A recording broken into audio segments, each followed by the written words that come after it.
yes, hello everyone and welcome back to the channel. I hope you guys are doing absolutely fine. उम्मीद करता हूं आप सब स्वस्थ होंगे, मस्त होंगे और अपना ख्याल रख रहे होंगे। आज के सेशन के साथ हम शुरुआत करने जा रहे हैं इकोनॉमिक्स के सबसे आसान रिवीजन की। दोस्तों, आज हम chapter number 1 that is introduction to micro और मैक्रो इकोनॉमिक्स को कंप्लीट करने जा रहे हैं। हमारा लक्ष्य है आज 3 आंसर्स को पढ़ना, अच्छे से लिख करके इसकी प्रैक्टिस आप करेंगे ऐसी मैं उम्मीद करता हूं। जरूर एक हैंडबुक बनाइए, पॉइंटर्स को लिखिए और साथ ही साथ अंदर के कंटेंट को समझिए। इस वीडियो के साथ पूरे देर अंत तक बने रहिएगा और जो लोग भी ये वीडियो देख रहे हैं ज्यादा से ज्यादा शेयर कीजिए, लाइक कीजिए इस वीडियो को और अपना प्यार बरकरार रखिए। हमारे Telegram channel sky education official के साथ भी आप जुड़ सकते हैं। यहां पर 20,000 से भी ज्यादा स्टूडेंट्स जुड़े हुए हैं और यहां पर हम लगातार पीडीएफ नोट्स, आईएमपी क्वेश्चन और जल्दी हम यहां पर ऑब्जेक्टिव क्वेश्चंस के क्विज भी डालने वाले हैं। तो जरूर जरूर जरूर sky education official Telegram channel से जुड़ जाइएगा। Late us begin with this today's lecture. Chapter number 1, जैसा कि आप जानते हैं इकोनॉमिक्स का ये 7 मार्क्स का चैप्टर है। 7 मार्क की इसकी औकात है और 7 मार्क के लिए कुल मिलाकर के अपने को 6 आंसर्स पढ़ने हैं।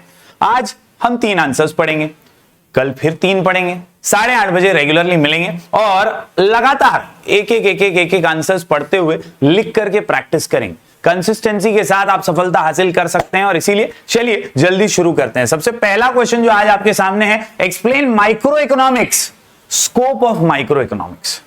पहला question, scope of micro economics. What is micro and scope of micro? What is micro and scope of micro? What is micro and scope of micro?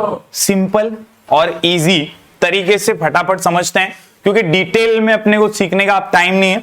अपने को ओवरव्यू भी लेना है और पॉइंटर्स और एक्सप्लेनेशन पे ज्यादा ध्यान देना है। तो माइक्रो क्या है? Micro means small, micro means small, micro means small analysis or individual study, small analysis or individual study of the economy। हमारे आर्थिक व्यवस्था की, हमारे इकोनॉमी की छोटी एनालिसिस, स्मॉल एनालिसिस या बहुत सारे लोगों में से किसी एक की analysis, individual study is called as micro economic analysis और माइक्रो इकोनॉमिक स्टडी। आज के इस लेक्चर के माध्यम से माइक्रो के 3 आंसर अपन कवर करने वाले हैं। Scope of micro, features of micro and importance of micro. Scope, feature, importance. Scope, feature, importance. Start करते हैं सबसे पहले मीनिंग और स्कोप के साथ। तो जैसा कि मैंने बोला, micro means a small part of a thing. Micro means मतलब एक बड़े से चीज का छोटा सा हिस्सा। जैसे हमारा देश अलग अलग राज्यों से बना हुआ है, 28 राज्य हैं हमारे देश में और जब हम सिर्फ एक ही राज्य की स्टडी करते हैं तो that is micro economic study. Micro economic में हम पूरे देश की एक साथ स्टडी नहीं करते, हम टुकड़ों में इंडिविजुअली छोटी छोटी एनालिसिस करते हैं and that is what is micro all about and that is why micro means a small part of a thing. इसके अलावा micro economics thus deals with a small part of the national economy. It studies the economic actions and behavior. Studies the economic actions and behavior. Studies the economic actions and behavior. यानी economy के अंदर जो छोटे बड़े बहुत सारे घटक हैं, बहुत सारे पैरामीटर्स, बहुत सारे पार्ट्स हैं, वेरिएबल्स हैं, इन वेरिएबल्स का एक्शन, इन वेरिएबल्स का बिहेवियर स्टडी करने का काम माइक्रो इकोनॉमिक करता है and that is why individual study भी इसको कहा जाता है। आप अगर ध्यान से पढ़ें वापस से एक बार तो माइक्रो इकोनॉमिक्स क्या है तो याद रखिए, it studies the economic actions and behaviour of individual units. Small part of a thing याद रखने का और economic actions and behaviour of individual units. मैं हमेशा बोलता हूं माइक्रो इकोनॉमिक्स एक की स्टडी है, मैक्रो इकोनॉमिक्स अनेक की स्टडी। माइक्रो एक की स्टडी, मैक्रो अनेक की स्टडी। माइक्रो एक की स्टडी, मैक्रो अनेक की स्टडी। तो यहां पे माइक्रो इकोनॉमिक्स है behaviour of individual unit such as individual consumer. Consumer तो मार्केट में बहुत सारे हैं। जब हम एक कंज्यूमर को एनालाइज करते हैं, उसकी डिमांड, उसका सप्लाई, उसका इंडिविजुअल टेस्ट, हैबिट, प्रेफरेंसेस, तो that study is micro economic study of that individual consumer. इसके अलावा इंडिविजुअल प्रोड्यूसर, दुकानें तो मार्केट में बहुत सारी हैं, प्रोड्यूसर्स तो बहुत सारे हैं। हम माइक्रो इकोनॉमिक्स में एक प्रोड्यूसर की एनालिसिस करते हैं कि भाई ये कितना रॉ मटेरियल्स खरीदता है, ये कितने फिनिश गुड बेचता है, ये प्रोसेसिंग कितनी करता है, इसके पास ऑर्डर्स कितने आते हैं। We are studying only about one individual producer and that is called as micro economic study of that producer. Then firms, यानी बहुत सारे फर्म्स हैं हमारे देश में, उन सब की स्टडी एक साथ नहीं कर रहे, एक फर्म की स्टडी करना is micro economic study. Then price of particular commodity और अ फैक्टर एक्सेट्रा। याद आ रहा है कुछ? ये कई बार हम अलग अलग लेक्चर्स के माध्यम से पढ़ चुके हैं। आज क्विक रिवीजन है जहां पर हम समझ रहे हैं कि micro economics is all about small and individual units, small and individual unit, small and. अब आते हैं अपने मेन आंसर की ओर। अपना आज का क्वेश्चन है scope of micro economics, scope of answer का नाम थ्री थियरी, आंसर का नाम थ्री थियरी, आंसर का नाम थ्री थियरी, आंसर का नाम थ्री थियरी। तीन थियरी से ये बनता है आंसर। आप अगर ध्यान से देखें, theory of PP, theory of FP, theory of welfare, बहुत सिंपल तीन थियरीज है। पहली थियरी है theory of product pricing. Micro economics की स्टडी, माइक्रो इकोनॉमिक्स की एनालिसिस आपको प्रोडक्ट और उसके प्राइसिंग की एनालिसिस बताती है। प्रोडक्ट का प्राइस कैसे तय होता है? जब भी प्रोडक्ट और प्राइस ये शब्द इकोनॉमिक्स में आए तो याद रखिए डिटर्मिनेशन ऑफ प्राइसेस। क्या याद रखिए? Determination of prices. And that is what micro economics does. The price of an individual commodity is determined by the market forces. Market forces कौन से हैं? दो हैं, एक डिमांड एक सप्लाई, एक डिमांड एक सप्लाई, एक डिमांड। तो ये जो मार्केट फोर्सेस हैं, डिमांड और सप्लाई नाम के ना, इनकी वजह से प्राइस डिटरमाइन होता है किसी भी प्रोडक्ट का, और वही चेकआउट करने का काम माइक्रो इकोनॉमिक्स करती है। Micro economics is concerned with demand analysis and supply analysis. याद रहेगा? पहला थियरी समझ रहे क्या? क्वेश्चन का नाम है scope of micro economics, answer का नाम थ्री थियरी, आंसर का नाम थ्री थियरी। क्या आंसर का नाम? पहला theory theory of PP, theory of PP, theory of PP बोले तो product pricing. Product prices are determined with two market forces, demand and supply. तो micro economics is concerned with demand analysis and PG. पहला point समझ रहा है क्या? आगे बढ़ते हैं दोस्तों। अगला पॉइंट आता है थियरी ऑफ एफपी। एफपी बोले तो फैक्टर प्राइसिंग, एफपी बोले तो फैक्टर प्राइसिंग। फैक्टर प्राइसिंग, जब भी ये वर्ड आए फैक्टर्स तो हमारे दिमाग में आना चाहिए factors of production. Factors of production बोले तो क्या अविनाश? याद रखने का लैंड, लेबर, कैपिटल और land, labour, capital and entrepreneur. ये लैंड, लेबर, कैपिटल, एंटरप्रेन्योर, ये लोग कोई बेचारे फुकट में तो काम करेंगे नहीं, फ्री में तो मिलेगा नहीं कुछ भी। हर चीज का प्राइस होता है, हर चीज का पैसा चुकाना पड़ता है। लैंड को क्या मिलता है? रेंट। याद है? लैंड को मिलता है रेंट। लेबर को मिलता है वेजेस, उसकी तनख्वाह, उसका पगार। याद आ रहा है? कैपिटल के बदले में मिलता है ब्याज, इंटरेस्ट। कैपिटल को इंटरेस्ट। और एक एंटरप्रेन्योर को मिलता है प्रॉफिट। Easy busy. तो हर फैक्टर का एक प्राइस है, और उस प्राइस कितना मिलता है, वो प्राइस की एनालिसिस कौन करता है? Micro economics. Easy. And that is why it is also concerned with theory of factor pricing. In micro economics याद रखना है land, labour, capital and entrepreneur are the factors that contribute to the production process. Production process इनके बिना हो ही नहीं सकता। Land, labour, capital, entrepreneur तो चाहिए ही चाहिए। And then microeconomics helps in determining the factor rewards. ये जो फैक्टर्स हैं उनको क्या रिवॉर्ड मिलता है वो डिटरमाइन करने में भी माइक्रो इकोनॉमिक्स बहुत इंपॉर्टेंट है। That is why land, labour, capital, entrepreneur को क्या मिलता है? एक को रेंट मिलता है, वेजेस मिलता है, इंटरेस्ट मिलता है और प्रॉफिट मिलता है। डन। दूसरा थियरी समझता है क्या? क्वेश्चन का नाम है scope of micro economics, answer का नाम थ्री थियरी, आंसर का नाम थ्री थियरी, आंसर का नाम theory of PP, theory of FP. Theory of PP बोले तो प्रोडक्ट प्राइसिंग, एफपी बोले तो फैक्टर प्राइसिंग। प्रोडक्ट प्राइसिंग में याद रखने का market forces of demand and supply, demand analysis and supply analysis. और एफपी यानी फैक्टर प्राइसिंग याद क्या रखने का? Land, labour, capital, entrepreneur, rent, wages, interest, profit. याद रहेगा? आगे बढ़ते हैं दोस्तों, फटाफट से बात करते हैं आखिरी थियरी की, theory of economic welfare. Theory of economic welfare. Economic welfare मतलब समाज कल्याण, सामाजिक कल्याण, इकोनॉमी का भला, इकोनॉमी का वेलफेयर। और इकोनॉमी का वेलफेयर होता है तीन चीजों से, एफिशिएंसी, एफिशिएंसी, एफिशिएंसी। क्या? Efficiency, efficiency, efficiency. क्या? Efficiency, efficiency, efficiency. मतलब तीन चीजों में अगर एफिशिएंसी आ गई तो ओवरऑल इकोनॉमिक एफिशिएंसी मिल जाएगी। याद रखिए, एफिशिएंसी होनी चाहिए प्रोडक्शन में, एफिशिएंसी होनी चाहिए कंजम्पशन में, और होनी चाहिए ओवरऑल इकोनॉमिक एफिशिएंसी। तब जाकर के आपका इकोनॉमिक वेलफेयर का जो मकसद है वो कंप्लीट हो पाएगा। And micro economics is concerned with this economic welfare only. Economic welfare कब होगा? Efficiency in production with efficiency in consumption and overall economic efficiency. क्या है इसके अंदर, जरा डिटेल में जान लेते हैं। Theory of welfare basically deals with efficiency in allocation of resources. जो रिसोर्सेस आपके पास उपलब्ध हैं उनको आप कैसे एलोकेट करते हैं, उनका आप बंटवारा कैसे करते हैं, उन्हें वेस्ट तो नहीं होने देते, कैसे संभालते हैं उन्हें, और कैसे उनका रिसोर्सेस का एलोकेशन करते हैं, उसी से एफिशिएंसी तय होती है।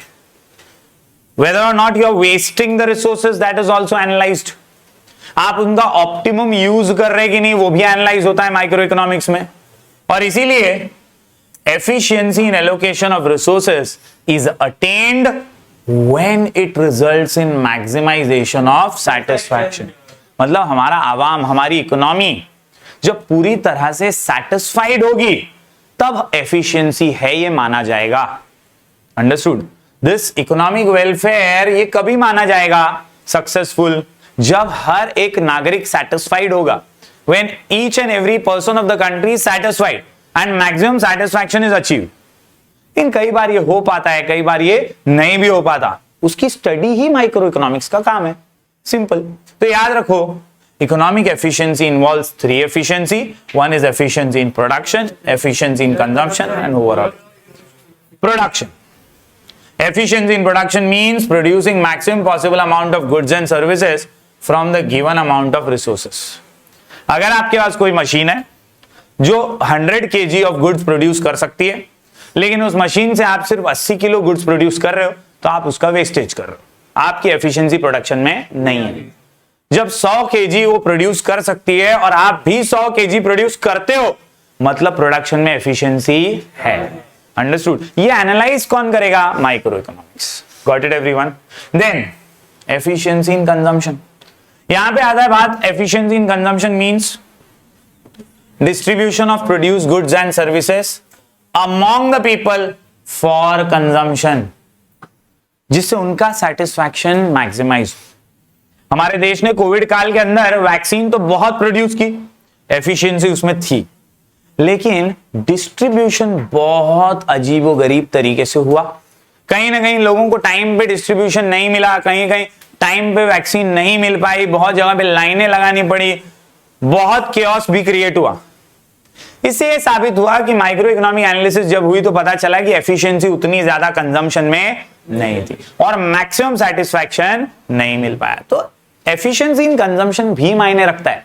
आप गुड्स प्रोड्यूस कर देंगे लेकिन उसको बेच नहीं पाएंगे, उसको कंज्यूमर तक नहीं पहुंचा पाएंगे, तो भी एफिशिएंसी नहीं होगी। इंडस्ट्रियलाइजेशन के टाइम पे इंग्लैंड ने अपने यहां पर इंडस्ट्रीज बहुत बन गई और इसकी वजह से बहुत गुड्स प्रोड्यूस किए, तो प्रोडक्शन की एफिशिएंसी तो थी, लेकिन कंज्यूम किसको करे, बेचे किसको? क्योंकि अपने इंग्लैंड के अंदर तो बेच चुके थे, फिर भी गुड्स बचे हुए थे, मास प्रोडक्शन हो रहा था। तो बचे हुए गुड्स बेचने के लिए उन्होंने अलग अलग देशों पे कब्जा करना शुरू किया। इंडिया जैसे कॉलोनीज बनाए, चाइना जैसे कॉलोनीज बनाए, बहुत सारे अलग अलग कॉलोनीज बनाए और वहां पे ईस्ट इंडिया कंपनी के माध्यम से अलग अलग गुड्स को बेचना शुरू किया। This is efficiency in consumption. आप कैसे जो प्रोड्यूस गुड्स हैं वो लोगों तक पहुंचाएं ताकि उनका मैक्सिमम सेटिस्फैक्शन मिल सके। आखिर में आती है overall economic efficiency. It means the production of those goods which are most desired by the people. Last वाला बहुत इंपॉर्टेंट और इजी भी है। ओवरऑल एफिशिएंसी कब आएगी? लोगों को जो चाहिए वो प्रोड्यूस करके आएगी। Producing those goods which are desired by the people. Producing those goods which are desired by the people. Producing those goods which are desired by the people. Easy peasy. ये तीन एफिशिएंसी अगर achieve किया तो हम आसानी से हमारा economic welfare का गोल अचीव कर लेते। और ये एनालिसिस कौन करता है? Micro economics. तो कुल मिलाकर के जो आंसर अभी अपन ने पढ़ा, स्कोप ऑफ माइक्रो इकोनॉमिक्स, ये बोलता है आंसर 3 थियरी। पहली theory theory of product pricing, दूसरी theory theory of factor pricing और तीसरी theory theory of economic welfare. याद रहेगा? तीसरे वाले में 3 एफिशिएंसी याद रखने का, efficiency in production, efficiency in consumption, overall efficiency. Done done done. पहला आंसर क्लियर है सबको आज का? लिख लिया इसके सब पॉइंट्स, एक बार नोट डाउन कर लो, लिख के प्रैक्टिस करो, फिर अपन फटाक से दूसरा आंसर स्टार्ट करते हैं। तो चलिए अब बढ़ते हैं हमारे आज के दूसरे आंसर की ओर। सबसे पॉपुलर आंसर है, सबसे फेमस आंसर है, कई बार बोर्ड एग्जाम में पूछा गया है। क्वेश्चन का नाम है explain micro economics and features of micro economics. Features of micro economics कई बार बोर्ड एग्जाम में आ चुका है। फीचर ऑफ माइक्रो या फीचर ऑफ मैक्रो में से कई बार एक आने के चांसेस होते ही होते हैं, और इसीलिए यह आंसर किसी को छोड़ना नहीं चाहिए। Features of micro economics. अभी माइक्रो क्या है, इसका प्रस्तावना, इसका इंट्रो तो आपको समझ ही गया है। Micro means small part of a thing. Micro means small part of a thing. Micro means small part of a thing, and now you should also remember it is all about individual units। मतलब units तो बहुत सारे हैं, हमें individual units को study करना है, इसी को बोलते हैं माइक्रो इकोनॉमिक्स। सीधे बैठ जा बेटा लास्ट में। यस, तो आराम से इसके सारे फीचर्स अब देख लेते हैं। फीचर्स की यहां बात करें तो आंसर का नाम है lab USP. Lab USP, lab USP. देखो बहुत बार लोग पूछते हैं कि सर यहाँ पे 8-8 पॉइंट दिए हुए हैं, एग्जाम में कितना लिखने का? देखो usually if this answer is asked for 4 marks, 4 mark के लिए पूछा गया है, तो 5 से 6 पॉइंट्स लिखना ही है। और पॉइंट्स ज्यादा याद रखने बहुत जरूरी है। तुम बोलोगे कि मैं आलसी बन जाऊं, मैं कामचोर बन जाऊं, मैं 5 ही पढ़ के जाऊं, 6 ही पढ़ के जाऊं, ऐसा मत करो। You have to know, you must know all the points. तुम बोलोगे सर क्या मतलब है, 5 ही लिखना है, 5 ही पूछते हैं। वहां तो लिखा भी था पिछले बार के पेपर में explain 4 features of utility, 4 features of micro economics, तो 4 ही पढ़ के जाने का ना। मैं बोलूंगा देखो ऐसी बेवकूफी कभी मत करना। इकोनॉमिक्स के आंसर्स ऐसे हैं, ओसीएसपी जैसे नहीं है। यहां पे पॉइंट्स भी अलग से क्वेश्चन में आंसर में पूछे जाते हैं, जैसे लिमिटेड स्कोप वाला पॉइंट है, या यूज ऑफ मार्जिनलिज्म प्रिंसिपल है, या study of individual use, slicing method है। ये ऐसे ऐसे पॉइंट्स है ना जो अलग से डिस्टिंग्विश में काम आ जाएंगे। ये ऐसे ऐसे points agree disagree type question में काम आ जाएंगे, तो इसलिए आलस मत करो। इकोनॉमिक्स ये कॉन्सेप्चुअल सब्जेक्ट है, इसमें आईएमपी के पीछे कभी मत भागो। इसके अंदर कॉन्सेप्ट्स क्लियर करो, हर चैप्टर के कॉन्सेप्ट क्लियर होंगे, ओन वर्ड्स में लिख सकते हो, लेकिन कॉन्सेप्चुअल क्लैरिटी होनी चाहिए, तो तुम फेकोलॉजी ठोकोलॉजी भी कर पाओगे, वरना पूरी तरह से फ्लॉप जाएगा पेपर इकोनॉमिक्स का। मैं डरा नहीं रहा हूं, मैं तुमको रूबरू करवा रहा हूं वास्तविकता से। ओसीएम एसपी के अंदर तुम 15-20 क्वेश्चन पढ़ के जाओगे, काम तमाम हो जाएगा, पेपर इजी जाएगा, अच्छा ही जाएगा, खुशियों से बाहर आओगे। लेकिन इकोनॉमिक्स में तुम सिर्फ 15-20 क्वेश्चन पढ़ के जाओगे, सोचोगे बोर्ड एग्जाम अच्छा जाए, ऐसा नहीं होता है। आपको हर चैप्टर का नॉलेज होना बहुत जरूरी है इकोनॉमिक्स में, उसकी कॉन्सेप्चुअल क्लैरिटी होनी जरूरी है, उस चैप्टर में क्या है वो मालूम होना जरूरी है, तो ऑटोमेटिकली पेपर अच्छा ही जाएगा। उसी तरह माइक्रो पता है तो उसके सारे फीचर्स मालूम होने चाहिए। भले उधर 4 पूछा 4 लिखना चलेगा, 5 पूछा 5 लिखना, 6 लिखना चलेगा, लेकिन मालूम सारे होने चाहिए, ये मेरा लक्ष्य है। चलिए शुरू करते हैं लैब यूएसपी के साथ। अब लैब यूएसपी की बात करें तो लैब यूएसपी के अंदर सबसे पहला पॉइंट आता है एल से, लिमिटेड स्कोप। एल से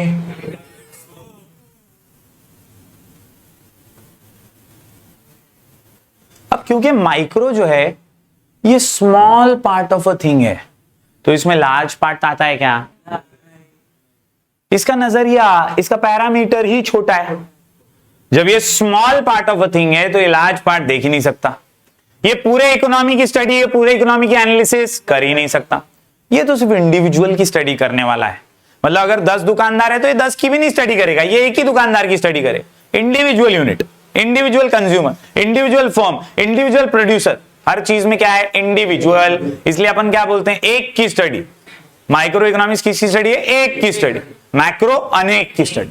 जब ये एक की स्टडी है तो इसका स्कोप जो है, इसका जो पूरा कॉन्सेप्ट है वो लिमिटेड है, वो बड़े पैरामीटर्स में फिट नहीं बैठता है। And that is why the scope of micro economics is limited to only individual units, to only it doesn't deal with nationwide economic problems. बड़े बड़े देश के प्रॉब्लम से ये डील करता नहीं है। देश में बेरोजगारी है, मैं क्या करूं?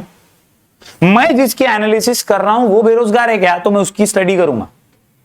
Analysis only about individual, not the whole country, and that is why it doesn't deal with nationwide problem. Doesn't deal with nationwide problem. Doesn't deal with याद रखना है भाई, नेशन में तो बहुत प्रॉब्लम है, जैसे inflation, deflation, balance of payment, poverty, unemployment, population, economic growth, लेकिन इनसे माइक्रो का कोई लेना देना नहीं, क्योंकि ये सिर्फ लिमिटेड है इंडिविजुअल यूनिट्स तक, उससे ज्यादा नहीं। लैब यूएसपी का एल समझा क्या? आगे बढ़ते हैं। अगला पॉइंट आता है analysis of market structure. Lab के अंदर ए for analysis of market structure. दोस्तों, इकोनॉमिक्स के अंदर various types of market structures होते हैं। बहुत टाइप के कॉम्पिटिटिव मार्केट होते हैं। परफेक्ट कंपटीशन एक मार्केट है, 5वें चैप्टर में तुमने पढ़ा है। मोनोपोली एक मार्केट है जहां सिंगल सेलर होता है। मोनोपोलिस्टिक मार्केट है जहां बहुत सारे सेलर्स, बहुत सारे प्रोड्यूसर्स भी होते हैं।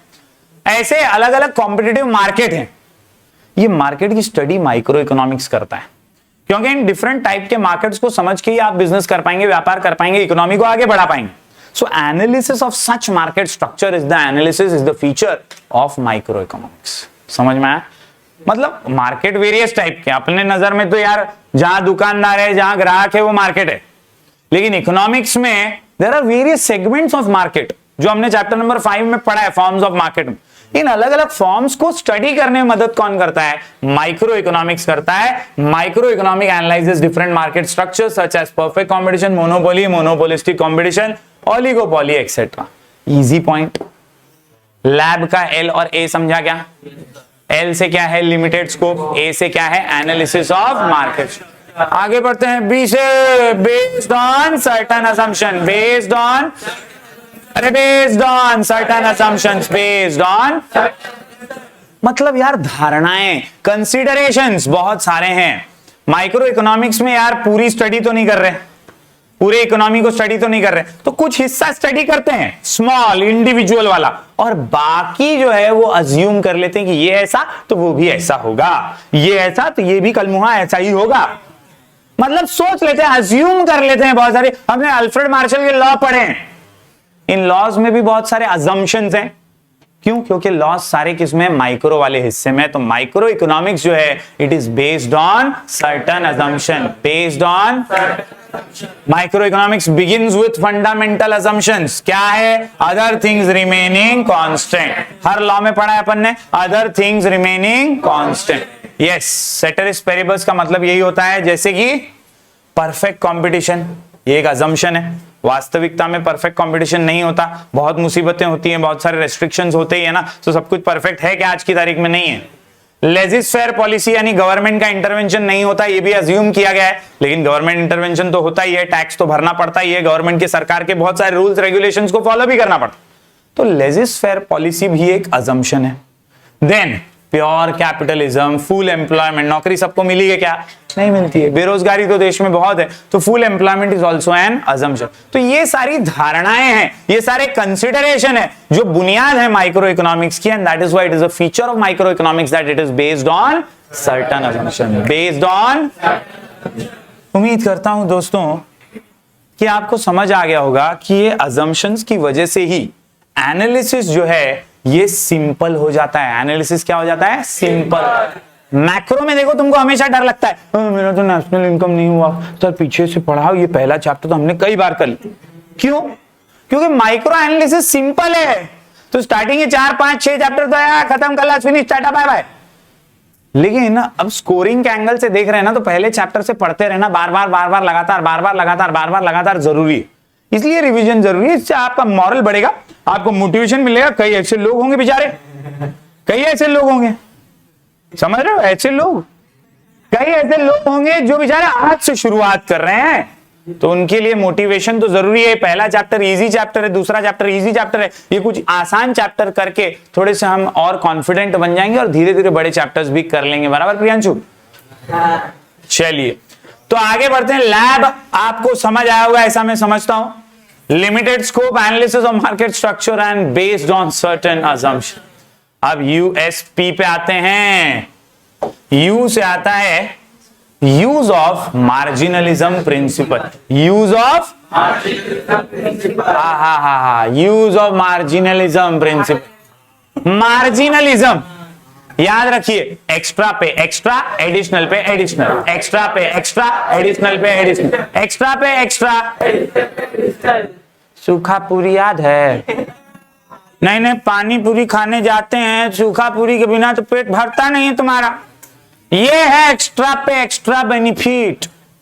हर किसी को ये एक्स्ट्रा बेनिफिट जो है वो एडिशनल तौर पर मिलता है, और माइक्रो इकोनॉमिक्स इस एक्स्ट्रा बेनिफिट को, इस एडिशनल बेनिफिट को एनालाइज करता है, इसको स्टडी करता है। And many decisions of micro economics are based on this marginalism principal.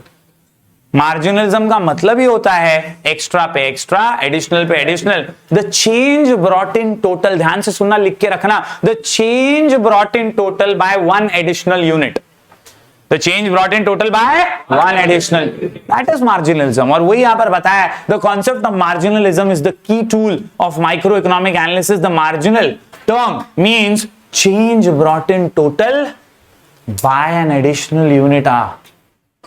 Change brought in total क्या है Sameer? Change brought in total by one additional unit. मतलब पानी पूरी खा के, 6 खा के मैं सेटिस्फाई हो गया था, लेकिन वो एक आखिरी सूखा पूरी ने मुझे और बेनिफिट दे दिया। That is called as that change brought in total satisfaction by that additional unit. Satisfy तो पहले भी था, लेकिन वो एक्स्ट्रा से मुझे और सेटिस्फैक्शन मिला, मेरे सेटिस्फैक्शन में इजाफा हो गया। Yes, marginal analysis helps to study a variable through the changes. Producers and consumers take economic decision using this principle. इसी आखिरी बेनिफिट से, इसी एडिशनल बेनिफिट से कंज्यूमर, प्रोड्यूसर अपने बिजनेस डिसीजंस ले पाते हैं आसानी से। लैब यूएसपी का यू समझा क्या? एल से क्या था? लिमिटेड। ए से क्या था? Analysis of market structure. B से क्या था? Based on certain assumption. अब यूएसपी के अंदर यू से यूज ऑफ, एस से 2, पी से 2, एस से 2, पी से 2, एस से 2, पी से 2, एस से 2, पी से 2, एस से 2, पी से 2, एस से 2 आपके सामने दिखाई दे रहा है। पहला तो बड़ा इजी है, स्टडी ऑफ इंडिविजुअल यूनिट। याद रखिए दोस्तों, एक की स्टडी है, अनेक की नहीं। एक की स्टडी है, अनेक की नहीं। एक की स्टडी है, एक की स्टडी है। माइक्रो इकोनॉमिक्स एक की स्टडी है ना boss, and that is why it is study of individual units.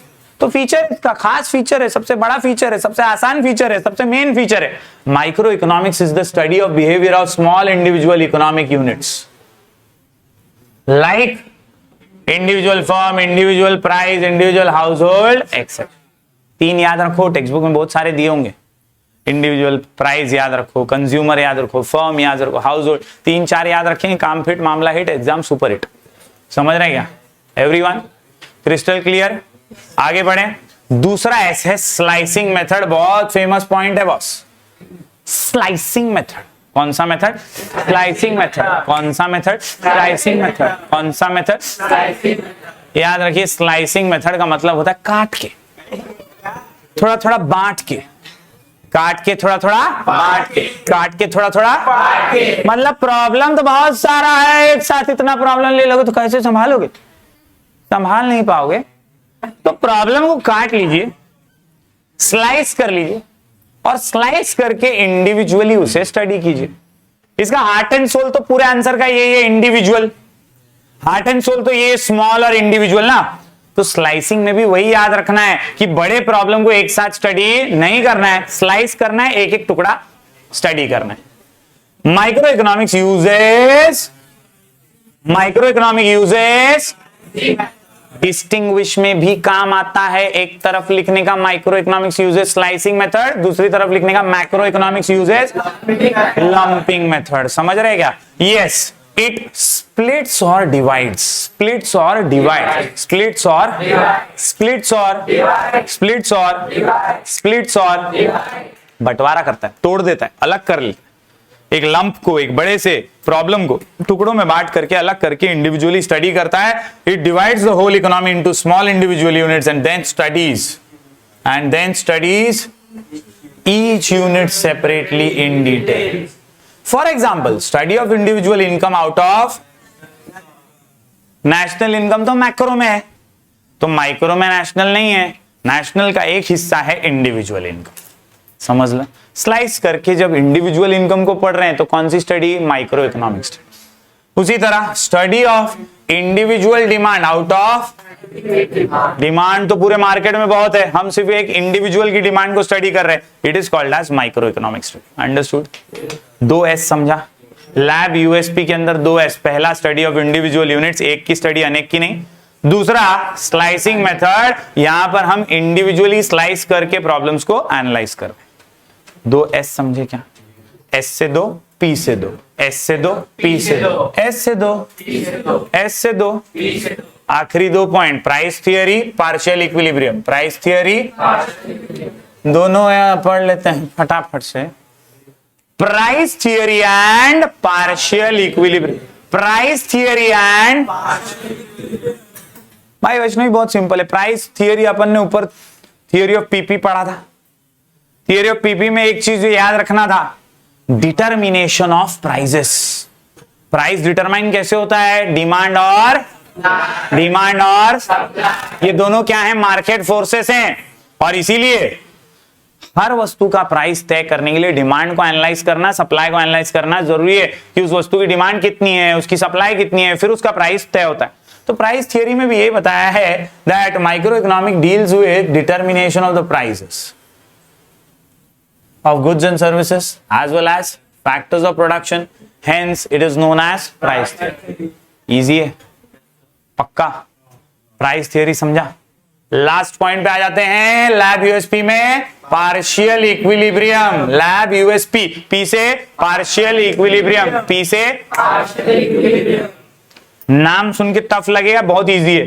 Equilibrium का मतलब समझो पहले। इक्विलिब्रियम क्या है?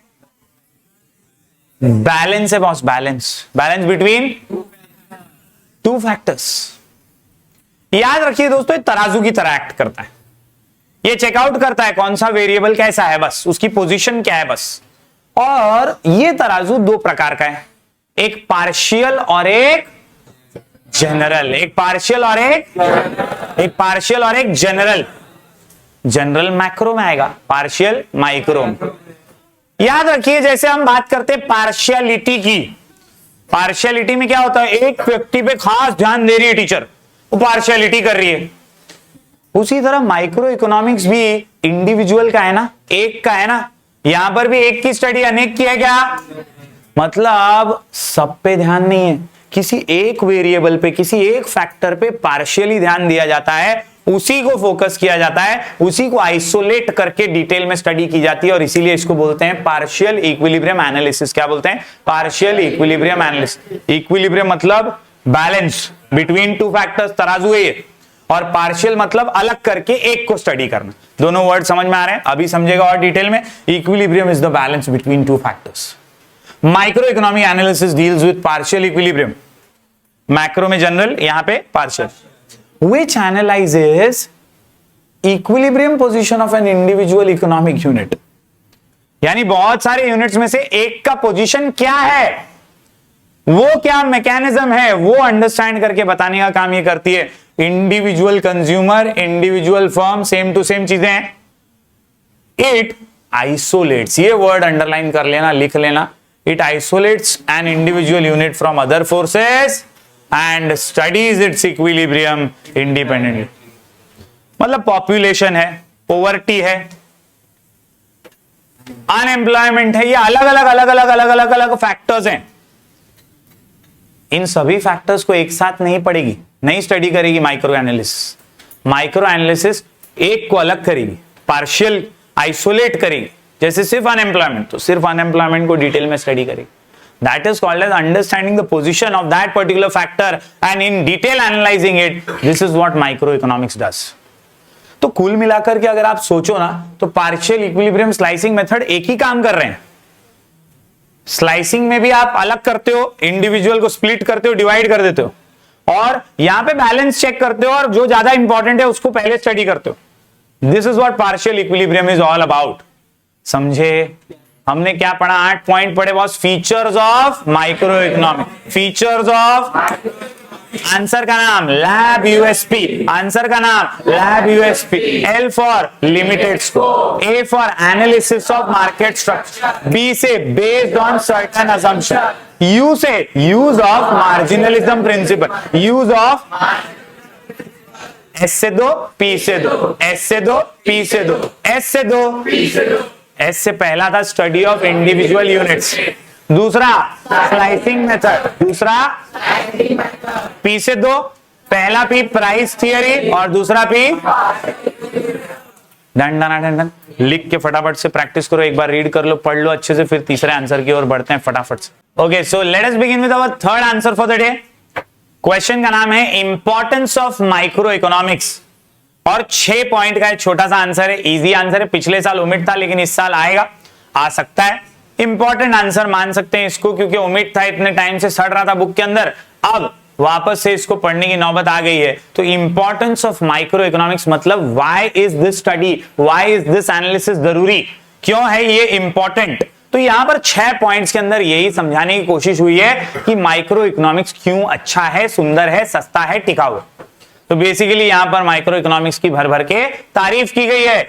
आसान आंसर है, बहुत इजीली लिख सकते हो। क्वेश्चन का नाम है इंपॉर्टेंस ऑफ माइक्रो, आंसर का नाम बीएफएफ पे, बीएफएफ पे, बीएफएफ पे, बीएफएफ पे, बीएफएफ पे। मैंने 6 ही पॉइंट लिए, टेक्स्ट बुक में एक आध ज्यादा होगा, टेंशन लेना मत, 6 पॉइंट पढ़ लेना, काम फिट, मामला हिट और पेपर सुपर हिट ही जाएगा। ओके, देखो एक आध 2 पॉइंट कम लिखा है तो आपको टेंशन लेने की जरूरत नहीं है, 4 मार्क के लिए ही आंसर आएगा, उससे ज्यादा इसकी औकात नहीं। ठीक है, तो बीएफएफ पे की बात करें यहां पर, यस, सबसे पहले बी से business decision, business decisions. Micro economics की थियरी ये बिजनेस डिसीजंस लेने में हेल्प करती है, इसलिए इंपॉर्टेंट। क्वेश्चन का नाम क्या है? Importance of micro economics. तो क्यों इंपॉर्टेंट है? क्योंकि बिजनेस डिसीजन लेने में हेल्प करती है। सिंपल, तारीफ कर। Micro economic theories are very helpful to the businessman. इतनी अच्छी थियरी बाबा, डिमांड को सप्लाई को एनालाइज करना सिखाती है और इसलिए ये इंपॉर्टेंट है। अपन करते हैं ना, डिमांड एनालिसिस करते हैं, सप्लाई एनालिसिस करते हैं, तो अपने प्राइस पता चलता है। प्राइस तो बहुत इंपॉर्टेंट फैक्टर है बिजनेसमैन के लिए, और इसीलिए बिजनेसमैन को निर्णय लेने में, प्राइसेस तय करने में, कितने में गुड्स बेचना है ये तय करने में बहुत हेल्पफुल साबित होती है theory. Theories are helpful to businessman for taking crucial business decision. पहला पॉइंट समझ रहे हैं ना? These decisions are related to, बहुत सारी चीजों से रिलेटेड, जैसे कॉस्ट ऑफ प्रोडक्शन से रिलेटेड, गुड्स के प्राइस से रिलेटेड, मैक्सिमाइजेशन ऑफ आउटपुट और प्रॉफिट से रिलेटेड डिसीजंस हो सकते हैं। इतने सारे अलग अलग प्रकार के डिसीजंस लेने में ये थियरी हमारी हेल्प करती है, इसलिए ये इंपॉर्टेंट है। बीएफएफपी का बी समझा गया? एक और बी है यहां पे, बेसिस ऑफ वेलफेयर इकोनॉमिक्स। हमने तो थियरी के अंदर थियरी में पढ़ा ना, theory of economic welfare. 3 theory में तीसरी थियरी यही तो थी, एफिशिएंसी एफिशिएंसी एफिशिएंसी। तो याद रखिए इंपॉर्टेंट है क्योंकि ये बुनियाद है, बेसिस है वेलफेयर इकोनॉमिक्स का, समाज के भलाई का, समाज के वेलफेयर का, प्रोडक्शन का, कंजम्पशन का, ओवरऑल एफिशिएंसी का बेस माइक्रो इकोनॉमिक्स है। जब इंडिविजुअल का भला होगा तो देश का भला होगा ना, क्योंकि माइक्रो इकोनॉमिक्स इंडिविजुअल स्टडी है, वो वेलफेयर ओरिएंटेड भी है। याद रखिए, micro economic explains how best results can be obtained through optimum utilisation of resource. कैसे बेस्ट पॉसिबल रिजल्ट आ सकते हैं जो रिसोर्सेस हमारे पास हैं उसका पूरा यूज करके, पूरा उपयोग करके। याद रखिए, it also studies how taxes affect social welfare. किस तरह से जो गवर्नमेंट हम पे टैक्स लगाती है उससे कैसे सोशल वेलफेयर होता है। हम टैक्स भरेंगे तभी रोड बनेगा, ब्रिज बनेंगे, रेलवे चलेगी, बिजली आएगी, पानी रहेगा। समाज कल्याण का सारा काम टैक्सेस से कैसे जुड़ा हुआ है ये समझाने का काम भी माइक्रो इकोनॉमिक्स करती है, इसीलिए ये इंपॉर्टेंट है। दूसरा बी समझा क्या? BFF के अंदर बी से बिजनेस डिसीजन एंड बी से basis of welfare, business decision और basis of welfare, basis of. आगे बढ़ते हैं, एफ से 2 पॉइंट। BFF में फ्री मार्केट इकोनॉमी और foreign trade, free market economy और याद रखिए, micro economics helps in understanding the working of free market economy, working of free market economy. अब ये फ्री मार्केट इकोनॉमी क्या होती है? It is that economy where the economic decisions regarding production of goods, जैसे कि what to produce, how much to produce, ये सारे जो प्रश्न है ना, ये सारे जो क्वेश्चन मार्क्स हैं कि क्या बनाना चाहिए, क्या प्रोड्यूस करना चाहिए, लोगों को क्या पसंद है, उनको क्या कंज्यूम करना है, उनकी डिमांड क्या है, उनका सप्लाई क्या है, हाउ टू प्रोड्यूस, कैसे प्रोड्यूस करेंगे, ये सारे डिसीजंस जो हैं ये इंडिविजुअल लेवल पे जहां लिए जाए उसे कहते हैं फ्री मार्केट इकोनॉमी। क्योंकि यहां पर हम पूरे देश का एक साथ डिसीजन नहीं ले रहे, इंडिविजुअल लेवल पर ले रहे हैं। There is no intervention by government और any other agency, such is called as a free market economy. इसके लिए लेजिस फेयर पॉलिसी वर्ड भी बहुत पॉपुलर है। लेजिस फेयर पॉलिसी मतलब सरकार का कोई रोक टोक नहीं होता, ऐसी इकोनॉमी को फ्री मार्केट इकोनॉमी बोलते हैं। और जब फ्री मार्केट इकोनॉमी समझाती है तो कौन समझाती है? माइक्रो इकोनॉमिक्स समझाती है, and that is why it is important. F समझा? फ्री मार्केट इकोनॉमी समझा। दूसरा, फॉरेन ट्रेड भी समझाता है बॉस। किसी भी इकोनॉमी का ग्रोथ, किसी भी इकोनॉमी का डेवलपमेंट किस पे टिका हुआ है? फॉरेन ट्रेड पे। फॉरेन करेंसी आएगा जाएगा, फॉरेन एक्सचेंज रिजर्व्स होंगे तो देश तरक्की करेगा, तो देश डेवलप होगा। So foreign trade analysis is also important and which is also done by microeconomics. याद रखिए, helps in explaining various aspects of foreign trade like effects of tariff यानी taxes on particular commodity. इसके अलावा determination of currency exchange rates, dollar के मुकाबले रुपया कितना ऊपर गया, डॉलर के मुकाबले रुपया कितना गिरा, न्यूज में सुनते रहते हैं ना हम लोग कि ये सारी चीजें डिटरमाइन कैसे होती हैं? माइक्रो इकोनॉमिक्स के जरिए होती हैं। तो फॉरेन ट्रेड में माइक्रो इकोनॉमिक्स बहुत इंपॉर्टेंट है ऑफ एनी टू कंट्रीज। इसके अलावा किस कंट्री को ज्यादा गेन हो रहा है ट्रेड करने से, किसको लॉस हो रहा है, ये सारी चीजें समझाने का काम भी माइक्रो इकोनॉमिक्स करता है। अंडरस्टूड? 2B 2F समझ रहे हैं? पहला बिजनेस डिसीजन, दूसरा बेसिस ऑफ वेलफेयर, F से 2 है, फ्री मार्केट इकोनॉमी और foreign trade, free market economy और 4 पॉइंट समझ रहे हैं। अपन पढ़ रहे हैं importance of micro economics, answer का नाम BFFP। याद रखिए यहां पर P से तो बहुत सिंपल पॉइंट है, ये तो हर आंसर में देख लिया अपन ने। Price theory, price determination, lab USP में भी था, 3 थियरी में भी था, इंपॉर्टेंस में भी है। प्राइस डिटर्मिनेशन का मतलब ही होता है कैसे प्राइस तय होता है, कैसे प्राइस तय होता है, कैसे प्राइस तो प्राइस तय होता है डिमांड और सप्लाई से। डिमांड एनालिसिस करो, सप्लाई एनालिसिस करो, वो करने में मदद कौन करेगा? Micro economics. Yes, explains how prices of different production factors of production are determined. Easy PG, एकदम simple point. Last one for the day, economic model building. घाई नहीं करना बॉस, इकोनॉमिक मॉडल बिल्डिंग।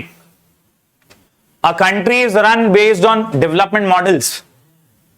किसी भी देश का विकास डेवलपमेंट की theory से होता है, अच्छे मॉडल्स बिल्ड करने से होता है। ये इंडस्ट्रियल मॉडल्स हो, ये रूरल डेवलपमेंट मॉडल्स हो, ये फार्मिंग और कल्टीवेशन से रिलेटेड इकोनॉमिक ग्रोथ के मॉडल्स हो, ऐसे अलग अलग मॉडल्स बिल्ड करके ही देश का विकास, देश की तरक्की होती है। और ये इकोनॉमिक मॉडल बिल्डिंग में भी माइक्रो इकोनॉमिक्स ही हेल्प करती है।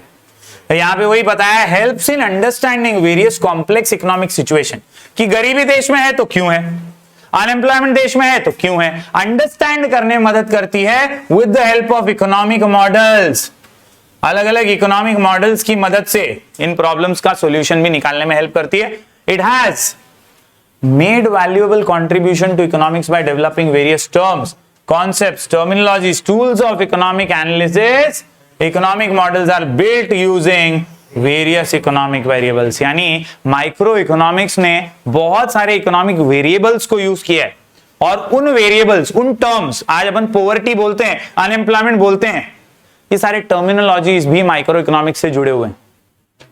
पॉपुलेशन, अनएम्प्लॉयमेंट, ये सारे जो टर्मिनोलॉजीज हैं, ये कॉन्सेप्ट्स हैं, इनको समझाना, इनको सॉल्व करना, ये सब माइक्रो इकोनॉमिक्स थियरी है। And that is why my dear students it helps in model building. तो यहां पर हमने 3 आंसर आज कंप्लीट कर लिए हैं। पहला आंसर जो अपन ने किया that was scope of micro, 3 theories याद रखना है। दूसरा फीचर्स ऑफ माइक्रो इकोनॉमिक्स अपन ने किया, इसमें लैब, यूएसपी, 8 पॉइंट याद रखना है। इसके अलावा अभी हमने किया इंपॉर्टेंस ऑफ माइक्रो इकोनॉमिक्स। अगले लेक्चर के अंदर फिर से 3 आंसर करेंगे मैक्रो के, इसी तरह से शॉर्टकट्स के साथ लिख के प्रैक्टिस करना, वरना आगे का पार्ट पीछे का सपाट हो जाएगा। बार बार पढ़ो, बार बार लिखो, remember to repeat, repeat to remember, remember to repeat. Thank you very much, do like, share and subscribe.